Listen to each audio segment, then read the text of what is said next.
കുര്യൻ, ജനുവരി മുതൽ നമുക്ക് ഈ തെരഞ്ഞെടുപ്പിൻ്റെ ഒരു ക്യാമ്പയിൻ പീരീഡ് എന്നുള്ള നിലയിൽ എക്സ്റ്റെൻഡ് ആയി എടുത്താൽ വന്ന പരസ്യങ്ങൾ, ടെലിവിഷനിൽ വന്നിട്ടുള്ള പരസ്യങ്ങൾ, പത്രങ്ങളിൽ വന്നിട്ടുള്ള പരസ്യങ്ങൾ, പാർലമെന്റിൽ നടത്തിയിട്ടുള്ള പ്രസംഗങ്ങൾ, ഇതെല്ലാം എടുത്താൽ മോഡി ഗ്യാരണ്ടിയിൽ അധിഷ്ഠിതമായി ഒരു വികസന പെർസ്പെക്റ്റീവ് മുന്നോട്ട് വെച്ചുള്ള പോസിറ്റീവായിട്ടുള്ള തെരഞ്ഞെടുപ്പ് ക്യാമ്പയിനായിരുന്നു BJP നടത്തിയത്.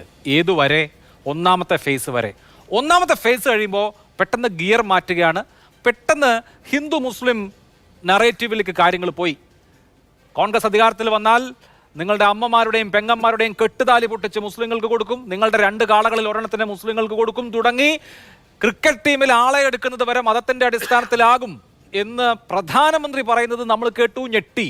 അതുകൊണ്ടാണ് എന്താണ് അവിടെ സംഭവിക്കുന്നതെന്ന ചോദ്യം ഉയരുന്നത്. BJP ബാക്ക് ഫുട്ടിലാണോ എന്ന ചോദ്യം ഉയരുന്നത്. ഇന്നിപ്പോൾ ജാർഖണ്ഡിൽ പ്രധാനമന്ത്രി പ്രസംഗിച്ചത് എന്താ? കോൺഗ്രസ് അധികാരത്തിൽ വന്നാൽ രാംലല്ലയെ പഴയ ഷെഡിലേക്ക് മാറ്റും എന്നുള്ളതാണ്. നോക്കൂ, നമുക്കറിയാം രാമക്ഷേത്രം എന്ന് പറയുന്നത് 2019 സുപ്രീം കോടതിയുടെ വിധിയുടെ അടിസ്ഥാനത്തിൽ നിയമപരമായി നിർമ്മിക്കപ്പെട്ട രാമക്ഷേത്ര നിർമ്മാണ ട്രസ്റ്റ് നിയമപരമായി നിർമ്മിച്ചിട്ടുള്ള ഒരു ക്ഷേത്രമാണ്. ആ ക്ഷേത്രത്തിലെ പ്രതിഷ്ഠയാണ് രാംലല്ല.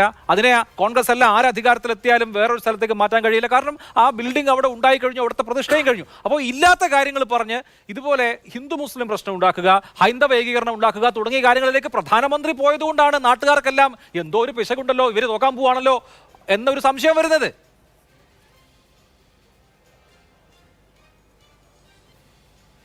അഭിലാഷ, ഞാനിപ്പോൾ ഒരു വീഡിയോ അങ്ങോട്ട് ഇട്ടിട്ടുണ്ട് രാഹുൽ ഗാന്ധിയുടെ കഴിഞ്ഞ 2019.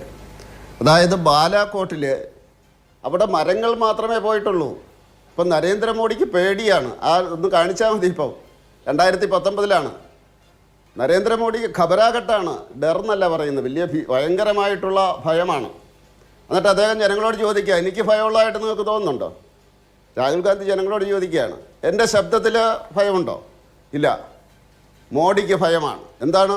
ബാലാകോട്ട പറഞ്ഞുകൊണ്ടിരുന്നത് അവിടെ മരങ്ങളെ പോയിട്ടുള്ളൂ. ഇതൊരു സ്ഥിരം നരേറ്റീവാണ്. അപ്പോൾ അതുകൊണ്ട് ഞാൻ വേറൊരു കാര്യം പറയാം.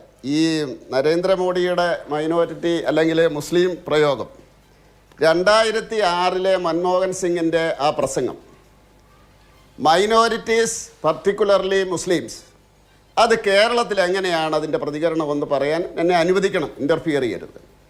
2006 മൻമോഹൻ സിംഗ് ന്യൂനപക്ഷങ്ങൾ പ്രത്യേകിച്ച് മുസ്ലിംസിനാണ് ഈ രാജ്യത്തെ വിഭവങ്ങളുടെ ഒന്നാമത്തെ അവകാശം എന്ന് പറഞ്ഞതിന് ശേഷം കേരള രാഷ്ട്രീയത്തിലുണ്ടായ മാറ്റം 2008 മുതൽ 80:20 വർക്ക് തുടങ്ങി.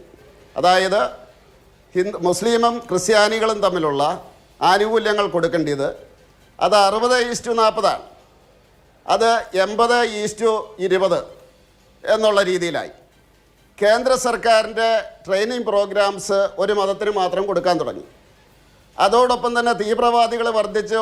നമ്മുടെ 2010 ജോസഫ് മാഷിൻ്റെ കൈവെട്ടി. ആ കൈവെട്ടിയതിനെ ആരും ആക്ഷേപിച്ചിട്ടില്ല. അതിനുശേഷമുള്ള നിരന്തരമായിട്ടുള്ള വർഗീയ മുന്നേറ്റങ്ങൾ, അതിന് എതിരായിട്ട് ആരും പറയാൻ തയ്യാറായില്ല. 2021 പാലാ ബിഷപ്പിനെതിരായിട്ടുള്ള ആക്രമണം നടക്കുന്ന അവസരത്തിൽ ഇവിടുത്തെ രാഷ്ട്രീയ കക്ഷികൾ പറഞ്ഞത് അത് പാലാ ബിഷപ്പിൻ്റെ കുഴപ്പമാണ്. മനസ്സിൽ കിടക്കുന്നത് മൻമോഹൻ സിംഗ് പറഞ്ഞതാണ്. പാലാ ബിഷപ്പിൻ്റെ കുഴപ്പമാണ്, അദ്ദേഹത്തിന് എതിരെ കേസെടുക്കണം എന്നാണ് പറഞ്ഞത്. 2022 ഒരു കൊച്ചുകുട്ടി മലരിൻ്റെയും കുന്തിരിക്കത്തിൻ്റെയും കാര്യം പറഞ്ഞപ്പോൾ അത് ആ കുട്ടിയുടെ മനസ്സിൽ നിന്ന് വന്നതാണ് എന്നാണ് പറഞ്ഞത്. അപ്പം ആ മൻമോഹൻ സിംഗിൻ്റെ ആ പ്രസ്താവന ലോകത്ത് ഒരു ജനാധിപത്യ രാജ്യത്തും സ്വതന്ത്ര ജനാധിപത്യ രാജ്യത്തും ഒരു ഭരണാധികാരിയും പറയാത്ത കാര്യമാണ്. തൻ്റെ രാജ്യത്തെ വിഭവങ്ങളുടെ ഒന്നാമത്തെ അവകാശി ഒരു മതക്കാരനാണെന്ന് പറഞ്ഞതിൻ്റെ ദുരന്തം ആണ് നമ്മൾ കണ്ടത്. അത് കേരളത്തിൻ്റെ പരിപ്രേക്ഷ്യത്തിലാണ് ഞാൻ പറഞ്ഞത്. അതിന് ശേഷം ഒന്നാമത്തെ ഫേസിന് ശേഷം ഹൈദരാബാദിൽ രാഹുൽ ഗാന്ധി പ്രസംഗിക്കുന്നു. എന്താണ് അദ്ദേഹം പറഞ്ഞത്?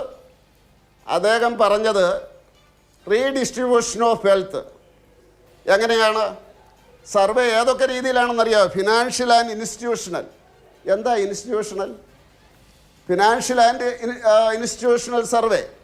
അതിൻ്റെ അടിസ്ഥാനത്തിൽ ഈ സ്വത്തുക്കൾ ഈക്വലായിട്ട് ഡിവൈഡ് ചെയ്യും എന്നാണ് അദ്ദേഹം പറഞ്ഞത്. അതിൻ്റെ കൂടെ ജിത്തന ആവാദി ഉത്തന ഹക്ക്, അതെന്തൊരു ഏർപ്പാടാ? കൂടുതൽ ജനസംഖ്യ ഉള്ളവർക്ക് കൂടുതൽ അവകാശം കൊടുക്കും എന്ന് പറയുന്നത് ഏത് തത്വത്തിൻ്റെ അടിസ്ഥാനത്തിലാണ്? അത് വർഗീയതയല്ലേ? അതിനെ ചൂണ്ടിക്കാണിക്കാനുള്ള അവകാശം ഇന്ത്യയുടെ പ്രധാനമന്ത്രിക്കില്ലേ? അല്ല, കാരണം കേരളത്തിലെ കാര്യങ്ങൾ പറഞ്ഞ് ഒരു റൗണ്ട് എത്തിയതുകൊണ്ടാണ് ഞാൻ ഇടപെടുന്നത്. ഇന്റർഫിയർ ചെയ്യാണെന്ന് വിചാരിക്കേണ്ട. ഒരു ചോദ്യമായിട്ട് എടുത്താൽ മതി. ഒന്ന്, പ്രധാനമന്ത്രി പറഞ്ഞതും മുൻ പ്രധാനമന്ത്രി പറഞ്ഞതും രണ്ടും രണ്ടാണ്. മുൻ പ്രധാനമന്ത്രി മൻമോഹൻ സിംഗ് അന്ന് പ്രസംഗിച്ചത് രാജ്യം വികസിക്കുകയാണ്, രാജ്യം വികസിക്കുമ്പോൾ അതിന്റെ ഫ്രൂട്ട്സ്, അതിന്റെ ഗുണഫലങ്ങൾ എല്ലാ പൗരന്മാർക്കും തുല്യമായി ലഭിക്കണം. അതേസമയം തന്നെ അണ്ടർ പ്രിവിലേജ്ഡ് ആയിട്ടുള്ള അരികുവൽക്കരിക്കുന്ന ജനങ്ങൾക്ക് അത് കിട്ടാതെ പോകരുത്. രാജ്യത്തെ വിഭവങ്ങളുടെ ആദ്യത്തെ അവകാശികളായി ന്യൂനപക്ഷങ്ങളെ, വിശേഷിച്ച് മുസ്ലിങ്ങളെ കാണാമെന്നുള്ളത് സാമൂഹ്യ പിന്നാക്കാവസ്ഥയുടെ അടിസ്ഥാനത്തിൽ പറഞ്ഞൊരു കാര്യമാണ്. നമ്മുടെ രാജ്യം മുന്നോട്ട് പോകുമ്പോൾ അവരും ഈ രാജ്യത്തിന്റെ ആ വികസനത്തിന്റെ ഗുണഫലങ്ങൾക്ക് അർഹരാണ് എന്ന് പറഞ്ഞ ഒരു പ്രസംഗത്തെയാണ് ആ നിലയ്ക്ക് വളച്ചൊഴിച്ചത്. അതിന്റെ പിറ്റേന്ന് തന്നെ PMO ഇതിന് ക്ലാരിഫിക്കേഷൻ ഇറക്കിയതാണ്. ഇവിടെ ഈ താങ്കൾ പറഞ്ഞ 80-20 അത് സച്ചാർ കമ്മിറ്റി, രജീന്ദർ സച്ചാറിന്റെ റിപ്പോർട്ടിന്റെ അടിസ്ഥാനത്തിൽ കേരളത്തിൽ അന്നത്തെ VS അച്യുതാനന്ദൻ സർക്കാർ പാലടി മുഹമ്മദ് കുട്ടിയുടെ നേതൃത്വത്തിലുള്ള ഒരു കമ്മിറ്റിയെ നിയോഗിക്കുകയും ആ കമ്മിറ്റിയുടെ നിർദ്ദേശാനുസരണം രൂപീകരിക്കപ്പെട്ട ഒരു എന്താ പറയാ സ്കോളർഷിപ്പ്, വിദ്യാഭ്യാസ ആനുകൂല്യങ്ങൾ സംബന്ധിച്ച ഒരു കാര്യമാണ്. അത് മൻമോഹൻ സിംഗിന്റെ പ്രസംഗവുമായിട്ട് യാതൊരു ബന്ധവും ഇല്ലാത്ത കാര്യമാണ്. ഇത് അത് കൈവെട്ട കേസ് എന്ന് പറയുന്നത് PFI എന്ന സംഘടനയുടെ പ്രവർത്തകർ നടത്തിയിട്ടുള്ള വിധ്വംസക പ്രവർത്തനമാണ്. അത് മൻമോഹൻ സിംഗുമായിട്ടൊന്നും ഒരു ബന്ധവും ഇല്ലാത്ത കാര്യമാണ്. മൻമോഹൻ സിംഗ് വളരെ പോസിറ്റീവായി, വളരെ കൃത്യമായ രാഷ്ട്രീയ നിലപാട് പറഞ്ഞ ഒരു കാര്യവും പ്രധാനമന്ത്രി നിങ്ങളുടെ താലിമാല പൊട്ടിച്ച് മുസ്ലിങ്ങൾക്ക് കൊടുക്കുന്നല്ല, കൂടുതൽ കുട്ടികളെ ഉണ്ടാക്കുന്നവർക്കും നുഴഞ്ഞുകയറ്റക്കാർക്കും കൊടുക്കും എന്നൊക്കെ പറയുന്നത് തമ്മിൽ എങ്ങനെയാണ് ഒരു താരതമ്യം സാധ്യമാവുക?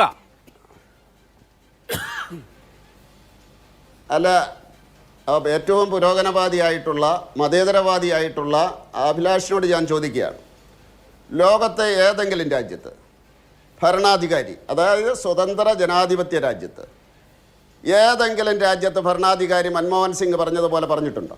മതത്തിന്റെ പേരെടുത്ത് പറഞ്ഞുകൊണ്ട്. അത് മാത്രമല്ല, അത് ഉപദ്രവിച്ചത് മറ്റു ന്യൂനപക്ഷങ്ങളെയാണ്. അല്ല, അതുകൊണ്ടല്ല ക്രിസ്ത്യാനികൾ അനുഭവിച്ചത്, അണ്ടർ പ്രിവിലേജ്ഡ് ആയിട്ടുള്ള ആളുകൾക്ക്, ബുദ്ധിസ്റ്റുകളാണ്, അണ്ടർ പ്രിവിലേജ്ഡ് ആയിട്ടുള്ള ആളുകൾക്ക് വികസനത്തിന്റെ ഗുണഫലം മറ്റുള്ളവർക്ക് ദ്രോഹമാവുക.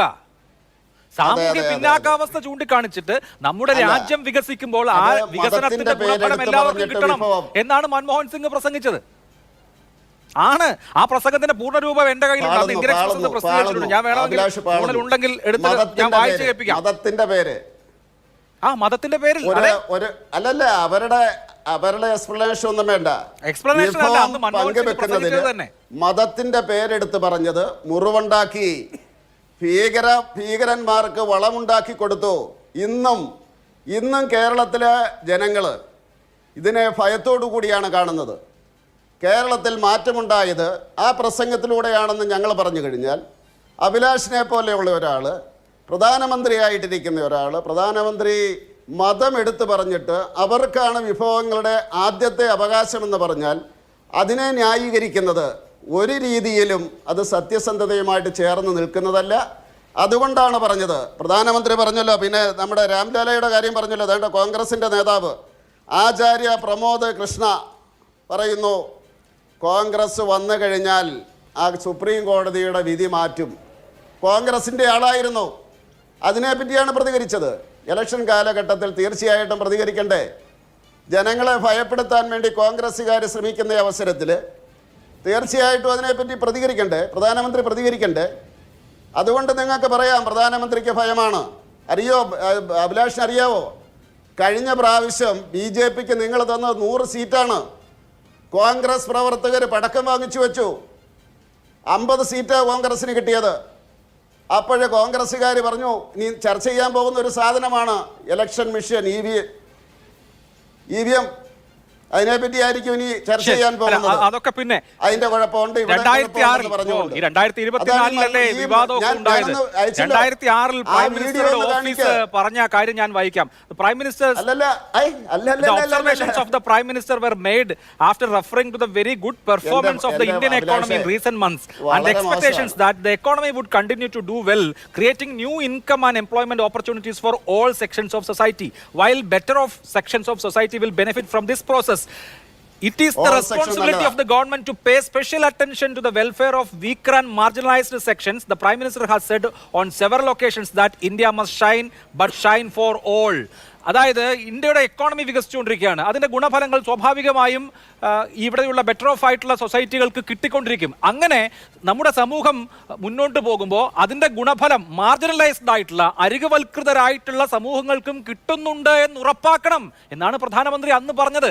അതിനെ വളച്ചൊടിച്ചാണ് ഇത്രയും വലിയ കോൺട്രവേഴ്സിയൊക്കെ ഉണ്ടാക്കിയത്. ഞാനത് അന്ന് തന്നെ വിശദീകരിച്ചതാണ്. അന്നത്തെ മൻമോഹൻ സിംഗിന്റെ പ്രസംഗം റെക്കോർഡാണല്ലോ, അതല്ലാതെ നമുക്ക് അതിലിപ്പോ പുതുതായി ഒന്നും ആരോപിക്കാൻ കഴിയില്ല. അല്ല, എൻ്റെ അറിവില്ലായ്മയായിരിക്കും, ഞാൻ ചോദിക്കട്ടെ. അല്ല അഭിലാഷ്, എൻ്റെ അറിവില്ലായ്മയായിരിക്കും, ഞാൻ ചോദിക്കട്ടെ. ആ മുസ്ലിം എന്ന പദം എന്തിനാണ് മൻമോഹൻ സിംഗ് ഉപയോഗിച്ചത്? അവരുടെ വോട്ട് കിട്ടാൻ വേണ്ടിയല്ലേ? അല്ല, അന്ന് ഇലക്ഷന്റെ ഒരു പശ്ചാത്തലമേ ഉണ്ടായിരുന്നില്ല സാർ. മുസ്ലിങ്ങളുടെ കാര്യം മാത്രമല്ല പറഞ്ഞിട്ടുള്ളത്. SCs, STs, OBCs, women, children and minorities. അതാണ് ഞങ്ങളുടെ ആരോപണം. SCs, STs, OBCs, women, children and minorities. ആ മൈനോറിറ്റീസിന്റെ കൂട്ടത്തിൽ സ്പെഷ്യലി പേര് പറഞ്ഞു. മൈനോറിറ്റീസ് എന്ന് പറഞ്ഞതിന്റെ കൂട്ടത്തിൽ സ്പെഷ്യലി മുസ്ലിംസ് എന്ന് പറഞ്ഞതിനാണ് ഈ കുഴപ്പം മുഴുവൻ. അല്ല, നമ്മൾ വെറുതെ ഈ കാര്യങ്ങൾ ഇന്ത്യയുടെ ചരിത്രം അറിയാവുന്നവർക്ക് യുക്തിരഹിതമായി തർക്കിക്കുന്നതിൽ അർത്ഥമില്ല. ഇന്ത്യയുടെ ചരിത്രം അറിയാവുന്നവർക്ക് അറിയാതെ എന്തിനാണ് മതത്തിന്റെ പേര് പറയുന്നതെന്ന്. ശരി, ഓക്കെ. അത് ചെറിയ കാര്യത്തിനല്ല, വിഭവങ്ങള് വിതരണം ചെയ്യുന്ന കാര്യത്തിലാണ്. ശരി, ഓക്കെ. അതുകൊണ്ട് അതേ പിടിച്ചു തൂങ്ങണ്ട. ശരി, കാണിക്കോ, വീഡിയോ കാണിക്കോ, നമ്മുടെ ചാമക്കാലോ കാണട്ടെ. അത് 2019 പറഞ്ഞത് രാഹുൽ ഗാന്ധി പറഞ്ഞത് ഇപ്പോഴുള്ള ഇലക്ഷന് തമ്മിൽ എന്താ ബന്ധം? ഓക്കെ, ശരി, അത് തന്നെ ഇപ്പൊ പറയുന്നത്. ശരി, ഓക്കെ, ഓക്കെ. അല്ല, അതല്ല ഇപ്പൊ പറയുന്നത്. ശരി, ശരി, ശരി, ആവട്ടെ.